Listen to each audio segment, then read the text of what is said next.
The V-22 Osprey is one of my favourite aircrafts of all time, and there's been a few projects to try and rebuild it in TOTK. One of the main problems people have been trying to solve is manoeuvrability, and I think Armoured Souls may have cracked it.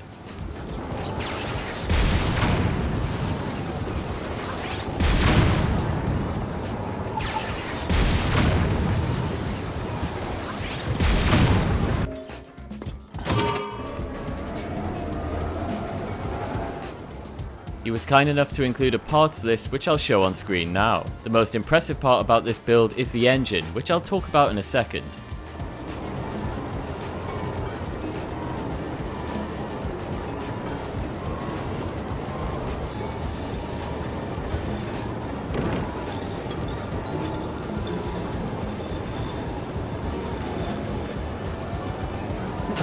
So the engine is made up of a small wheel that turns a cooking pot with a propeller attached. So no electric motor on the propeller. On the Osprey, it's the small wheel that's attached to a wagon wheel for steering. It's a really smart use of the pot to provide traction from the wheel to the propeller.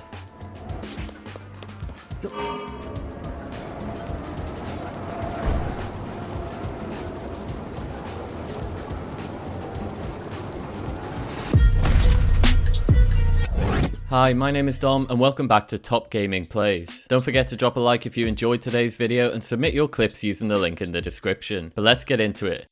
This is a genius build on a shock emitter fishing boat. He's using an auto build pile of fish to collect his electrocuted fish from the water.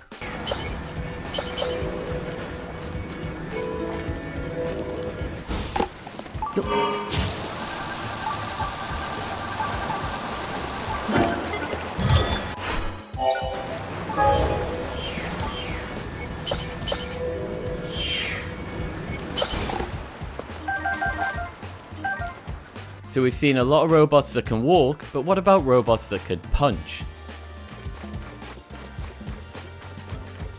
According to Degiment, this robot was built to fight Hinoxes, but on its own terms. Let's put this war crime to the test.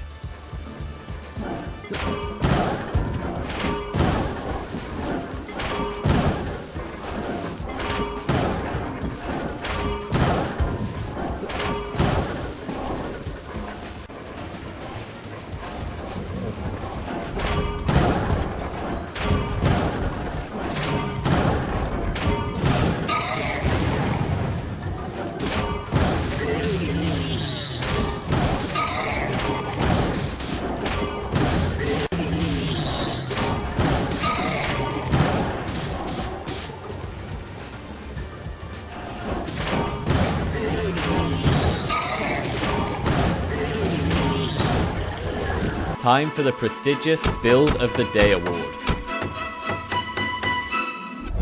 Metal has built what he is calling the Mecca crab. It doesn't scuttle sideways, boo, but it does have one insanely cool feature.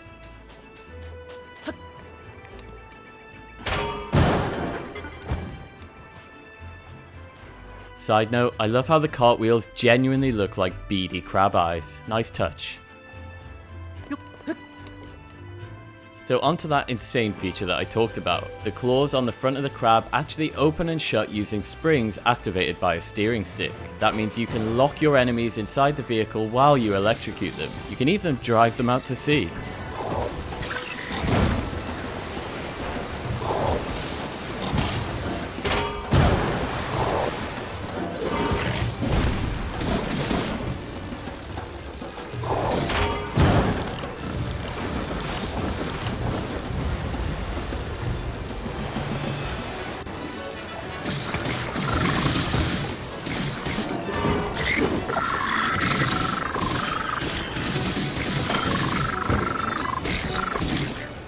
Dragging the enemies into the water really helps with the electrocution, and the claws can even be used like punching arms.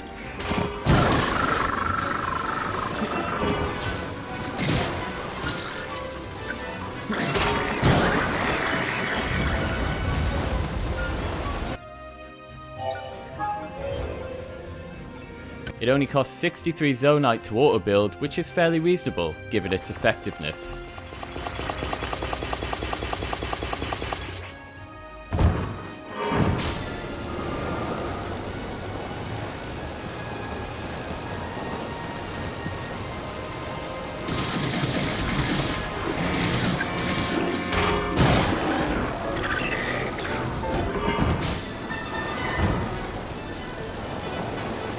So a lot of builders, including T-Wolf, have been working on a gimbaled 4-fan flyer. They have improved maneuverability versus the traditional hoverbike. DPS3 has taken that concept and iterated it further, removing the need for a structure usually built using Korok fronds. The great thing about this build is it requires hardly any parts. I've put the parts list on the lower left of the screen.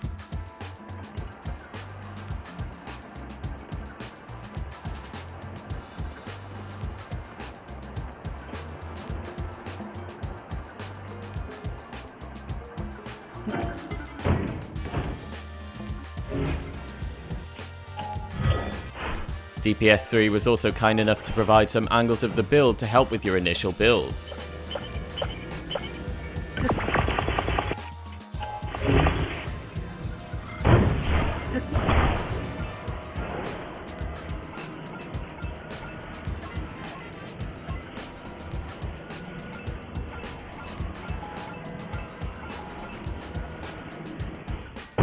Sorania has been leading the charge on single fan flying machines. His latest version used a Korok frond and spear combo to the rear as a counterweight.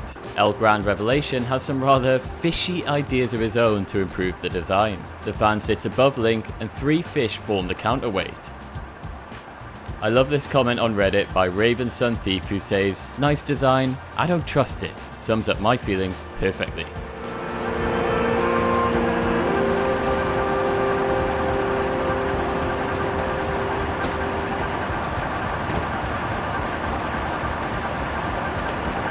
A few episodes back we talked about how you could use icy meat for the base of your vehicle. Zipliner has taken the same concept except they're using frozen fish instead of icy meat. The results are pretty similar. The benefit of using icy meat or frozen fish is that unlike ice, they don't melt.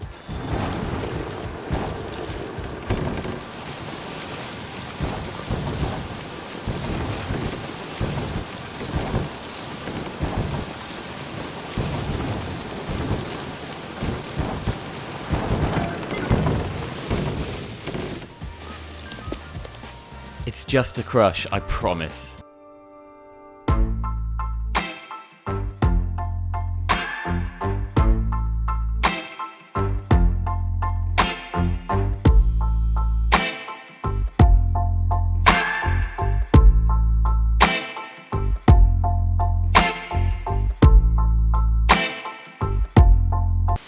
Mr. Sage has built the tallest, stable, functional and drivable car recorded in TOTK. It comes in at a whopping 102 Hylian meters, which is totally not made up.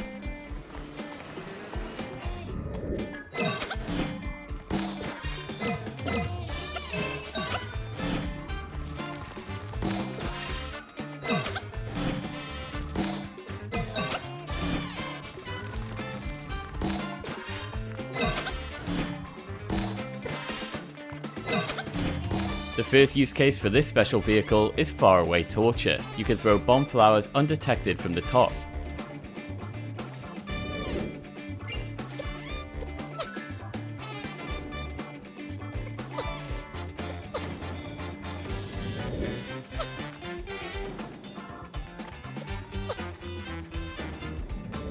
Or use it as a faraway whacking stick, personal favourite.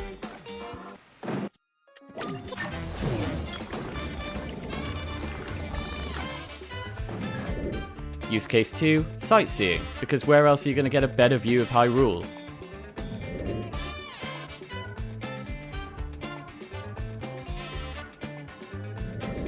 You can also drive it through water. According to Mr. Sage, they're yet to find any water deep enough that this thing can't drive through. If you're wondering, can this thing handle boss fights? The answer, it's complicated.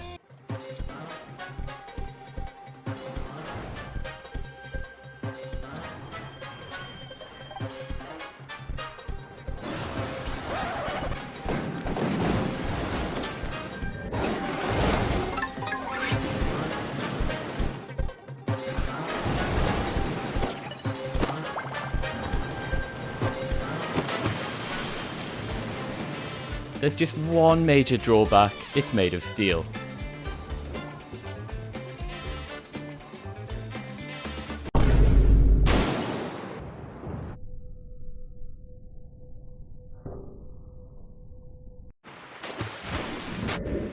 Thanks so much for watching, guys. Don't forget to hit subscribe if you're new, and we'll see you tomorrow for another video.